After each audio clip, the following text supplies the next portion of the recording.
Hey guys, what is up? CJ here, coming at you with your Hybrid Network news for March 13th, 2015. So lots of cool news stories today, but we're going to focus on three specifically that I think are bigger than everything else. So strap yourself in and let's get started. Alright, first, we've gotten some new details about Jared Leto's Joker straight from Latino Review and Mayimbe himself. So Jared Leto's Joker is going to be heavily influenced by Frank Miller's The Dark Knight Returns, according to a new report from Latino Review, and will have an existing and troubled history with Ben Affleck's Batman.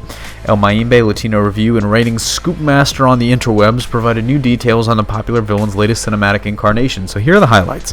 Leto's Joker will have bleached skin, not white makeup, which is a big change. He'll be lean but muscular, and his jacket will be broad, much like The Dark Knight Returns. He's killed one of Batman's sidekicks in the past, and there are many references to his criminal history, and he kills a lot of people when he finally breaks out of prison.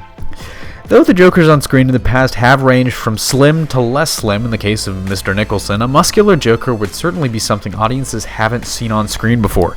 An example of his physical prowess, Mayimbe says he'll be doing handstand push-ups during an interrogation by Amanda Waller.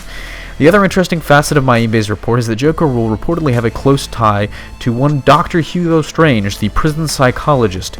So with this post, Mayimbe actually concludes a 3-day Suicide Squad scoop marathon via his Instagram page. In previous days, as you'll note from our HNNs in the other days, he reported on the film's antagonists, Antifon, the leader of the terrorist group Onslaught, and details on the inclusion of fan-favorite character Deathstroke and Joe Manganiello possibly scooping up that role.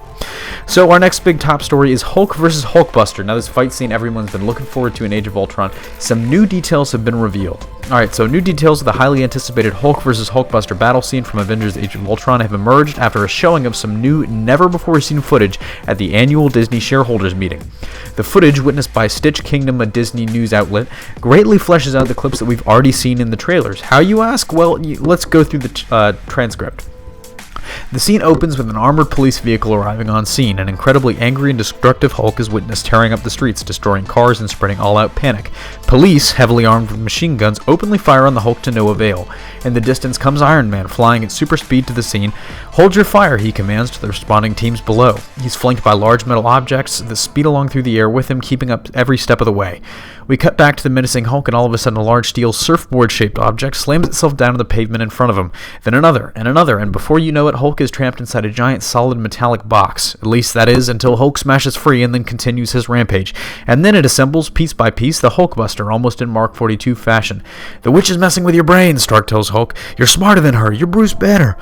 This yields an even angrier response from Hulk, and it's on. Hulkbuster versus Hulk. The Hulkbuster usually seems to have the upper hand as they drag each other through the streets, tearing up the pavement. At least until Hulk ends up on the Hulkbuster's back, impaling his shoulder with a traffic light pole. "Dick move, Banner," responds Stark as they continue to fight.